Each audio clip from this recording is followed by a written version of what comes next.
Arms, hands, go. Jesus! Jesus! All right, what's going on, guys? Welcome to another coaching session where today we are going to be talking about how to execute and give yourself the opportunity to have a fast hit off the go. Now, typically speaking, of course, there are genetic factors in play. Like everyone has a ratio of fast twitch to slow twitch muscles, and there's not much you can do in respect to that. That's pretty much locked into who you are. But there is a lot you can do in terms of the way you position yourself at the table, the way you position yourself in respect to how much load and your initiation directions. That will play a big factor to whether or not you can be quick off the go or not. Because let's face it, sometimes you need to be quick off the go when you're facing somebody who is potentially a stronger, taller, or just an opponent that is forcing you to have to try to achieve or jump through the fire, get over that sort of barrier that they might create. There are definitely times where being strong and slow might end up in a loss, where being fast and jumpy off the go is going to be a lot better. So what we're going to talk about is how to achieve that. Now, again, I want to make the assumption that you're against an opponent that you're right there with them in terms of your power level, in terms of who's likely or who's the favorite to win the match. Let's assume this is a 50-50 match. Okay, so we always want to just start from that point. Now, in order to be fast, there are a few factors that immediately come to mind for me. The first thing that I think about when being fast is what muscle groups will be the first initiation once go is called. Now, the first thing that I think of is elbow position. Okay, so if most people start pretty much on the point of their elbow, right? And most people therefore have access to their bicep and their pronation and their rise and a little bit of cup. But the rise, the pronation, the brachioradialis, the bicep, they form the most significant offensive chain for most people when they hit, when you're on the point of your elbow. Now, the thing to note about being on the point of your elbow is that if this is the chain that you are leading your offense with, it's very difficult to continue this hit with a lot of venom. Okay, look, don't get me wrong, you can do it. You can open your arm up a little bit and then pop that bicep off the go. No worries at all. But generally speaking, this is a slow chain, okay? So when you look at the fastest arm wrestlers in the world, okay, I'm going to use a different word. When you look at the quickest starts in the arm wrestling world, you're rarely going to see them being in this direction. Okay, there are exceptions. People like Giannis Amelins, who, like I said, he will float forward and not load at all, just so he can pop back in that direction. People like Mindaugas Tarasitis love to hit in that direction, and they can be quite quick off the go. So there are some exceptions to the rule, but generally speaking, people who hit this way are slow compared to people who hit this way. Now, down pressure is a lot faster than up pressure. The reason down pressure is a lot faster is because of the different muscles you're recruiting and the different nature in which you can employ them. So in order to, if you're a top roller and you want to go this way, but you want to be fast, how do you get those muscles involved in your hit? Well, the answer is simply to change ever so slightly your elbow position. So when I'm on the front of my elbow or the point of my elbow or even midway in that balance point, and this is the chain that is engaged most, I'm going to be relatively slow. Okay, but all I need to do is that. Okay, as soon as I get tricep side of my elbow, I have engaged now, or I've unlocked the potential to use finger flexion, wrist flexion, lat drag, and rear delt as an extra initiation. Now, the twitch that you can do there is a lot faster in all of us. Everyone can twitch downwards with a wrist flexion, finger flexion, and most importantly, what backs it up and gives it the inertia to actually make the hit worthwhile is the the dragging down or the lat engagement and the rear delt engagement. So getting that tricep side of your elbow will allow you to really get the initiation. Now, what makes a really effective hit, because don't get me wrong, you can't just make the assumption that you're going to get through on that angle. A lot of the time you are going to just initiate with that, but then your static strength immediately transfers back to this side of the chain. Okay, so to be quick, if it's a 50-50 match, remember, we can't just assume we're going to walk straight through our opponents. So we're going to assume that they are going to stop us to some degree. So having threat on this side of your arm with the followed by the transfer of effort to now the top side of your arm and the pivot. Now, the pivot that I refer to there is where your core starts to get involved. Now, again, if you just stayed completely static and completely rigid, hitting with your core is, again, slow. You're not going to do an oblique crunch faster than you can do that. Okay, so it's going to be slow. So let's first of all just understand that finger flexion, wrist flexion, and lats are way faster than rise, pronation, bicep. And they're certainly faster than keeping everything locked up in a chain and going sideways. Now, the second thing I want to talk about is load within the setup itself. So once you've decided which of those sort of initiations you're going to go with, load is going to be a major factor as to whether you can be snappy off the go or whether you're going to have to just be strong. So this again comes down to manipulation of the setups and control of your opponent in respect to what the referee is demanding. Now, I've always loved people like Travis Bajan and the example that he gives of being able to win and control the referee and in the setup. Devin is also very good at it. Devin will, but Devin won't bait people. Devin won't control someone so that he can be fast. He will control them so that they are slow. So everything that Devin does, you kind of got to think, will do the opposite of that. Because he's trying to bait people into a nice slow start where he can get his rise and pronation engaged against their hand and get them holding on. But Travis, he's a much better example of how to control those referees. Now, the reason we need to do that is because if we are under the assumption that our opponent is just as strong as we are, remember we can't just assume that we just wait for the go and then power through. We need to create inertia. We need to create that force equals mass times acceleration sort of thinking, where yes, your strength is going to be multiplied by how quickly you can apply that strength. Okay, and now if your opponent let's say they are equally as capable in the speed respect as well, you need to create a situation within your hand, within your wrist, and in the setup on the table that allows you a better opportunity to access timing. So when you grip your opponent for the first time, often the first thing you'll do is test your hands against each other. You'll establish, do I have a stronger hand? Look, if you've got a stronger hand, easy day, no worries. All you do, if you have a stronger hand, is you use your hand to dominate as much as you need to dominate, but not fully dominate. And then you just save a little bit of energy for the go. And after the go, you capitalize on that. But when the match is against someone who's 50-50, you can't have that luxury.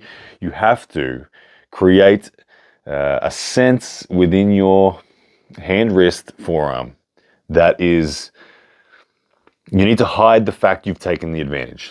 Now, this is a very subtle art. Hiding the fact that you've taken the advantage is a very subtle art. It's not something that just is easy to teach. It's something that you often need to feel. But the more times you grip up in life, in this sport, the more refined you're going to become. The better you're going to become at hiding what you want. I remember once reading way back in maybe 2013 on the North American message board, which for those who've been in the sport long enough will remember that. But I do recall vaguely somebody asking John Brzenk at the time what he considered one of his main weapons to be. And I remember a response, something to the effect of, he can take the same grip with everyone and have all technical options available to him. So John, from the same neutral grip, didn't have to go the extreme top roll or the extreme hook or bring his shoulder forward before the go. John was always able to take a very balanced grip where it felt the same every time, and he had technical options. Now, John, obviously incredibly strong, obviously incredibly experienced, obviously incredibly capable and conditioned. So he had the ability to hide what he was doing very, very well. But it's that ability to hide what he was doing that really set him up to take charge of the first initiation and to be quick if he wanted to. So back to how to hide your threat and create a little bit of room, because we don't want to be redlining in our maximum static effort.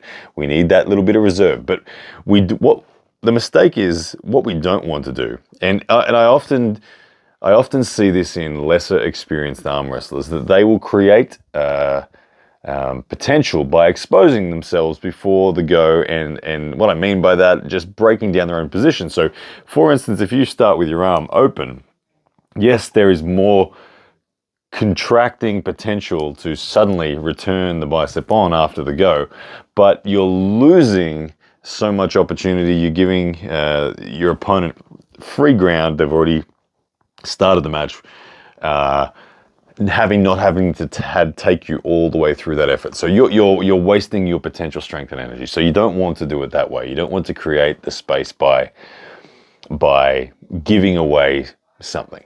The advanced way to do it is establish the hand position you want. Establish the skin contact within the hand and wrist that you were looking for. And then you have to fool your opponent. You have to bluff, perhaps, that you've won the battle, right? You need to convince them through pressure that you've won the battle. Now, look, if your opponent revs up and wants to test you, if you're confident you can beat them, you can rev up and test as well. And if you win, you win. And then they will know before the go, oh, okay, I can't win that battle. That gives you the opportunity. But good arm wrestlers won't do that. They won't rev the engine hard before the go and truly show whether they're dominant over you or not. You'll have to find out after the ready go. So when you grip your opponent, you have to scare them without showing them everything you have. Now, that is a complex thing. It's not something that is incredibly easy to do. But scaring your opponent is achieved by, I would best say it,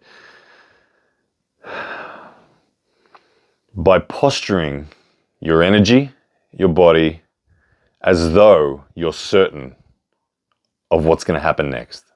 Now, if you've been arm wrestling a while, you'll know what that feels like. You'll know when you grip someone, when you're like, oh no, that person is super confident on what they're about to do. That is the feeling we're trying to give to our opponent. We're trying to make them go, okay, my opponent's pretty damn sure that they're going that way. Now, once your opponent senses that, once you've achieved that, you can start to back off as they search for other opportunities, because they will. If you've given them assurance that you are strong and confident and going a certain direction, they will search around that shape for another opportunity. Because everyone, look, let's be honest, you win the arm wrestle before the go the vast majority of the time. It's not, if you don't know that you're going to win before the go, that's a bad place to be. You want to know, you want to have a very good sense. One of the drills that I do often with guys I train with is we will grip up and we will posture as though we're about to say go. And then we will give a confidence score for ourselves. We will say, okay, before we go now, what confidence level do you have that you're going to get hand control after go? And they'll say, 60%. And I'll say, I'm 80% certain. And then you go, okay. Well, without changing anything now, let's play this out and see who is right. And the more experienced you become in arm wrestling, the better you will be able to convince your opponent that they are good when the truth is that they are actually bad and they are not in a position where they can access hand control. So that is the objective, is that you need to convince your opponent you've got something. You've got it wrapped up and you're secure. When they then search for other opportunities, you can back off ever so gently on whatever it is that you've portrayed that you have as yours, and that gives you the potential energy to, at the ready go, fully capture and take control of. And that, when you combine it with everything else we've just talked about, can result in quickness off the go. Now, the last thing that I wanted to talk about before we wrap this up on how to be quick off the go is just a very simple thing. I probably should have started with this, but I didn't, and here we are now ending with it. But it is a very basic concept, and it's a concept that I've heard Engin Terzi speak about amongst other people, but he's the one that most prominently comes to mind for me. And it's the concept of just combining as many muscle groups as possible against as few muscle groups as possible in your opponent. Now, again, what does that actually look like on the table? Okay, so arm wrestling, you can attack someone's bicep. I would say attacking someone's bicep is one of the main objectives when you're first learning to arm wrestle. It's one of the main objectives when you're at the advanced levels of arm wrestling, is how do I get onto that opponent's bicep? Now, how do you get onto someone's bicep? How do you open up that angle here? You need to somehow achieve this, don't you? You've got to either be anchored with your fingers, or anchored with your wrist flexion, or you've got to be supinated and kind of tucking and dragging. There's a number of ways to get there, but how do you get onto someone's bicep incredibly quickly? The answer is combine as many movements as possible into one movement. Okay, so this is where shadow boxing really does come into play.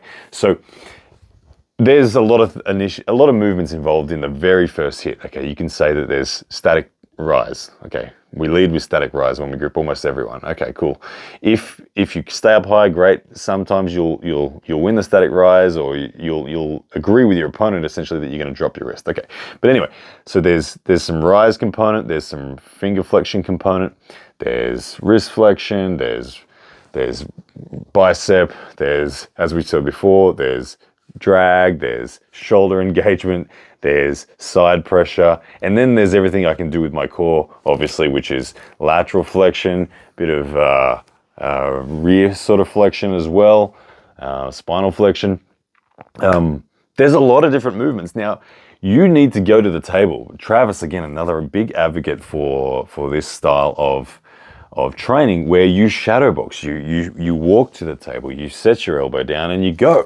Now, when you go, again, and remember back to your first ever arm wrestling tournament, where you went up there and you had this whole plan in your head about you were going to do a really great low hand top roll or something, and then you get up there and they say go, and your arm just goes this way, and you think, hang on, I didn't do any of what I planned. Okay, that's because you don't have the mileage, you haven't got the experience, and you haven't got the neurological connection to be able to turn on all the muscles that you were planning on turning on. So shadow boxing is incredibly important and incredibly productive when it comes to engaging all of these muscle groups at once, because at the end of the day, your hit, you want to combine, in a basic sense, wrist flexion, pronation, bicep, and side pressure. Okay, so any one of those can be a hit alone, right? Wrist flexion hit, cool. Pronation hit, bicep hit, side pressure hit. But all of that together is so much better. Okay, so wrist flexion, pronation, bicep, and side pressure. Practice engaging that. And then once you've got that neurological efficiency of doing all those things, do it with your core bracing as well. Add your core brace to it. Add your spinal flexion to it. Add your foot and your stance and your hips and everything to it. Add your breathing to it. And do it thousands of times. Do it thousands of times so that when it comes to the day, your initiation is ready to go. All these factors are factors for making the hit incredibly effective and incredibly fast. I've probably missed a few things as well that I'll think of as soon as I stop recording this, but hey, that just means I get more content to do later on. But anyway, guys, thank you very much for this. If you want more content like this, or most importantly, if you want coaching from me directly, there is one-on-one coaching available. There's going to be a link somewhere in a description or something. One-on-one coaching for me via Instagram. It costs about $30 a month, and you can message me anytime, any question, and I'll answer it. Audio questions directly back to you. I'll review your videos, tell you where you're going wrong, tell you where you're going right, all sorts of stuff. But yeah, awesome stuff. Get those hits going.